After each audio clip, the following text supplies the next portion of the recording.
Ladies and gentlemen, hey, hi, how you doing? Welcome back to the channel. Thank you so much for stopping by. Truthfully, right now here in the Warzone meta, basically every single weapon category, the assault rifles, battle rifles, SMGs, LMGs, snipers, etc., every single category offers something extremely competitive to the general meta. And today I wanted to go through category by category, at least the ones you can actually build loadouts for. Sorry for all you melee and rocket lovers out there. And break down the best weapon in each category, and then the best loadout for that best weapon. So that said, let's start first with the pistols, our true secondary option here. And honestly, I think it's a pretty easy answer right now. The Grakova is a fantastic pistol if you're rocking a gunfighter loadout or something that's just not overkill, basically, right? So this can actually be sort of your like pocket SMG, your mini SMG. And this build in specific, as you can see, it's pretty unique, and it's got a pretty quick TTK, at least in its close range area. Of course, you're not going to want to be fighting at 25-30 meters with a pistol build like this. The damage is just not going to be good there.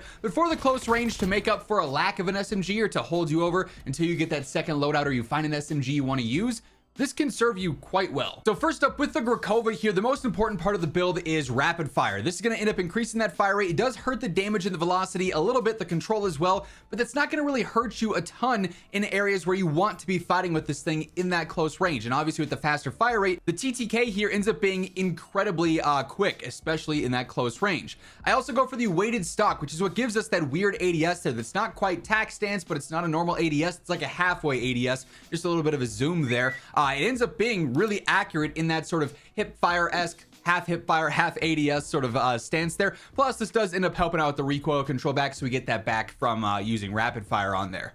Extended 3 here is going to be a 60 rounder. Just works. Obviously, when you have a full auto pistol that's got rapid fire on it, more ammo the merrier here in this case, right? Long barrel extends out our damage range, so we do sort of get that back from using rapid fire as well. And then I do like the compensator on here just for a little bit more extra recoil control, make it a tad bit more accurate. So for a pistol, well, obviously this won't stack up 1-to-1 versus a true SMG. It's about as close as you're gonna get. Next up, we're moving into the primaries here and just going category by category in order. We've got the snipers, and this one's a pretty obvious choice, all things considered. The HDR is the clear absolute meta option here. Obviously, it's got that infinite one-shot headshot range, fantastic velocity. It's just really easy to use across the board, and it's also the most rewarding sniper in the game. So low risk, high reward.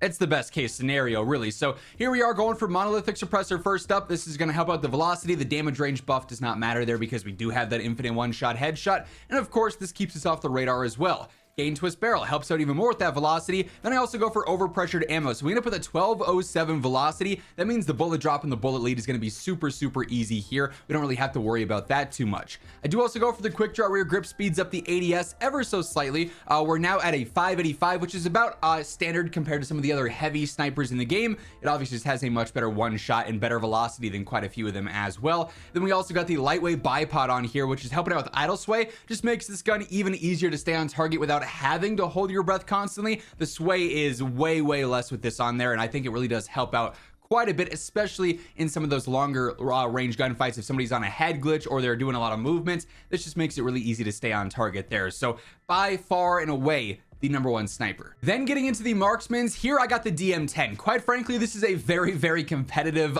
category in general. The TR2 is fantastic. The Kar 98K is fantastic. I think the DM10 though is the perfect balance of not too difficult to use, but still very rewarding. Like if you are really good at semi-auto guns, you can find a lot of success with this thing. It's really not too hard to stay on target when you're spamming it. It really just comes down to getting used to that recoil control. You can obviously build it out to be easier than this even if you wanted to, but truthfully, if you can stay on target with this thing and hit shots consistently, it's going to feel fantastic. And I personally just think it's a little bit easier to use than the TR2, which is definitely its closest competition. So in this case, we are using a gunfighter loadout. So full 8 attachments here. First up for the optic, this is totally a matter of preference. Use whatever one you're the most comfortable with. I like the Willis 3x here. The Otoro red dot's not a bad shout either. There's a lot of really good scopes here. It's really, like I said, preference at the end of the day.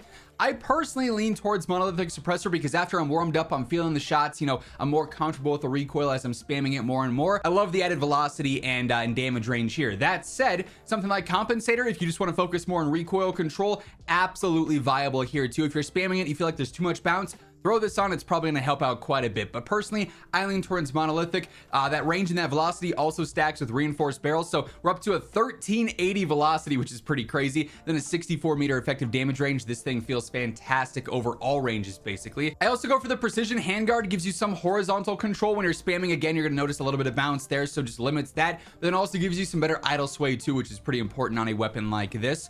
We go for extended 2. That's the max option here. It's still just a 30. Like, you can burn through that pretty quick, but obviously being the max, you have to pretty much use that here. And of course, you burn through ammo at your own rate of fire here. If you spam super fast, obviously 30 might be a little bit tougher. If you're firing more consistently, a little bit slower because you're focused on accuracy, 30 is probably going to be sufficient. It's something you got to get used to, but it's sort of a reload at your own pace sort of scenario since it is a semi-auto gun, of course.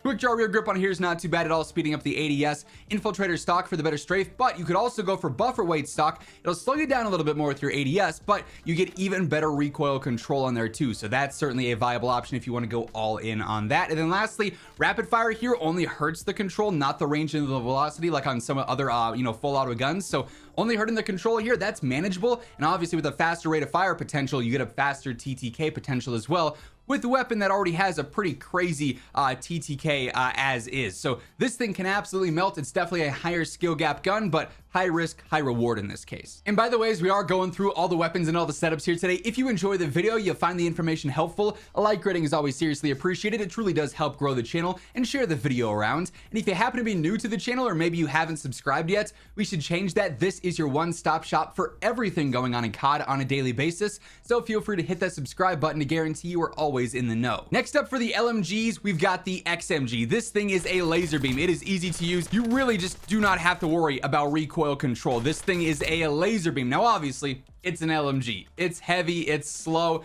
takes some getting used to there. It might not be your playstyle. That's fine. But if you're looking for an LMG, this to me is the answer. It's got a competitive TTK throughout. It's not the #1 best or anything, but when you factor in accuracy, when you factor in how easy this thing is to use, I mean, it's going to be a low risk, decently rewarding option here, all things considered. So again, in this case, I did go for a gunfighter loadout, really just to maximize things. You can certainly adjust it for 5 attachments though if you wanted. For the optic though, first and foremost, in this case I went for the Jason Armory 2 times, just mixing things up here. This is another one I like the look of, so if you're comfortable with it, go for it. If you like something else more, choose that instead. No harm, no foul there.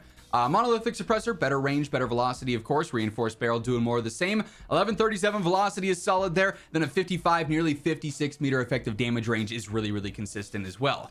Vertical foregrip makes this thing even easier to use with the horizontal control benefits. So overall, just making the weapon more predictable. That's never a bad thing to have. I actually go for fast mag 1 in this case, just so I can have a slightly faster reload. If you're rocking just 5 attachments, this probably isn't one that's super necessary, but if you've got 8, you can really maximize it more. I feel like it makes it a decent bit more aggressive there, and I'm a fan of that.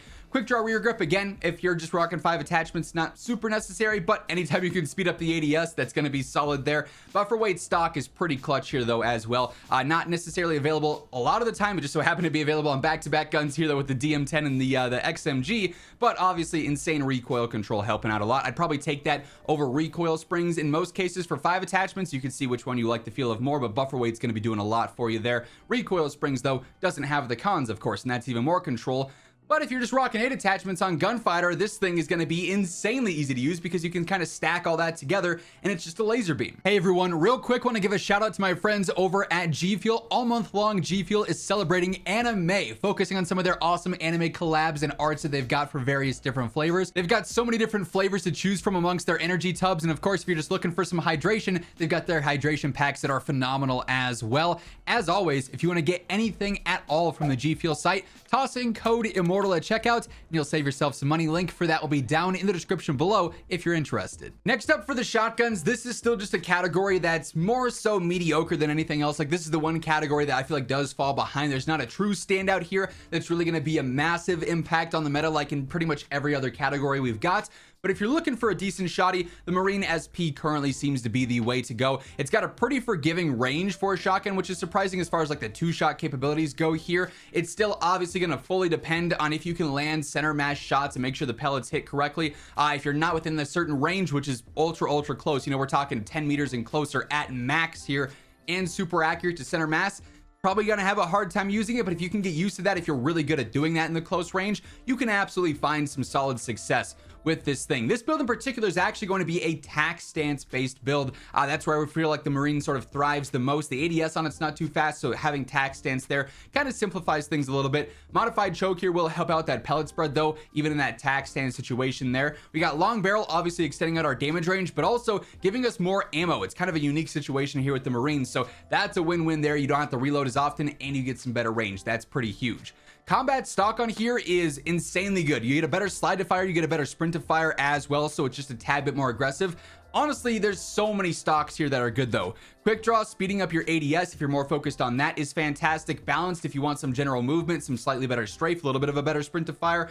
That's really good as well. Light stock straight up for movement and strafe could be decent there. Agility for a better ADS and a little bit of strafe could be good. Like there's a lot of options here. Combat's what I initially tested out, and that's what I was rocking when I was messing around with this, and it felt really good and pretty responsive there.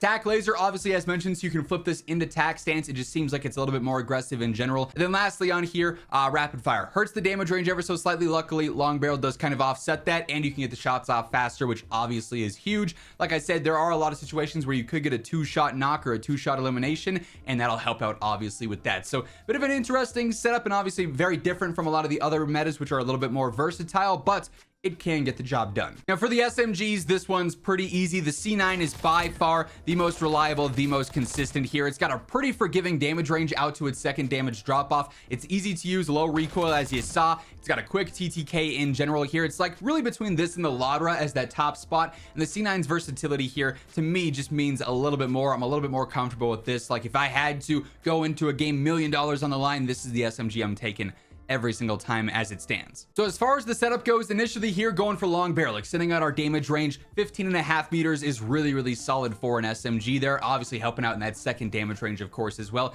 keeping that TTK very fast. Ranger foregrip, slightly better sprinting speed, so it's a little bit more aggressive there. Then horizontal recoil control, never a bad thing, making the gun even more predictable.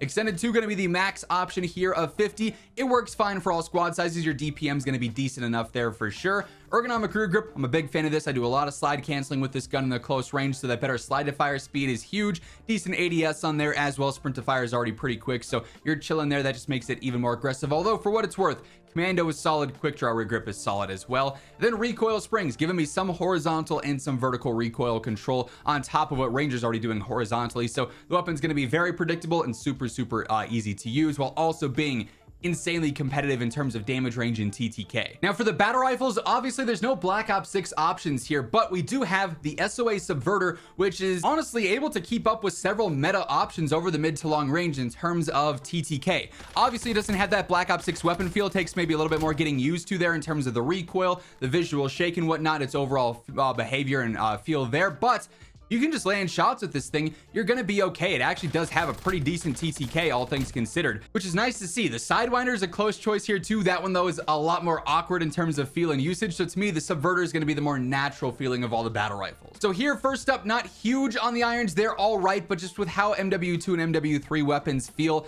compared to Black Ops 6, unless the irons are like perfect and I'm fighting more so in like the close to mid range, I'm typically going to lean towards an optic just so I'm super comfortable no matter where I'm fighting. And in this case, I like the Night Arm Model 2023. Once more, if you like something more, feel free to go ahead and rock that. Spirit Fire Suppressor will work the same as the other suppressors here, with our range and our velocity being extended. Dozer 90 long barrel helping out with range, velocity, and control as well. We end up with an 885 velo, not ideal, but it could be worse. It'll work, it's sufficient. Then a 30-meter effective damage range. The drop-offs beyond that are not too bad. This is just sort of the state, though, of a lot of the general battle rifles in the game right now. There is still that distinct difference, as mentioned. Any vertical grip here is going to help out with recoil control. I went for the skeletal, but quite literally doesn't matter. Choose whichever one you think looks the best, I guess, there, since they're all doing the same for stats. Then lastly, 50 round extended mag, pretty basic there. Obviously that's the max. We're going to rock that for solos, duos, trios, or quads. And then lastly, for the assault rifles, this category is competitive. The Kilo is solid. The GPR is good. The AMAX is good. The AK is still decent.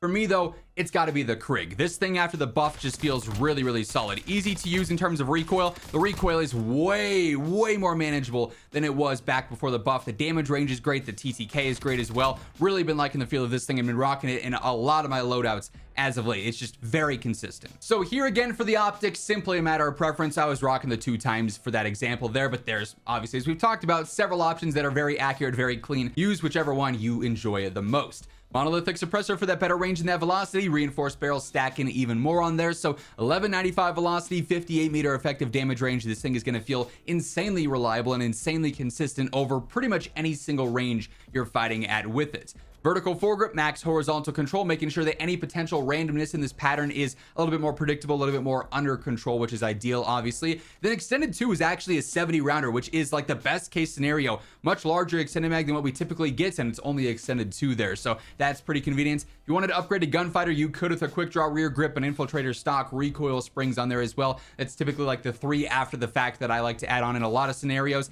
That'd be viable here as well. But truthfully, across the board, every weapon category right now with customizable loadouts is doing something for the general meta. That is going to wrap things up though. If you enjoyed the video, you found it helpful, be sure to drop a like on it. And if you're new here, feel free to hit that subscribe button and turn on those post notifications on your way out. But once again, thank you so much for tuning in. And until next time, take it easy, have an awesome rest of your day, and I'll catch you later.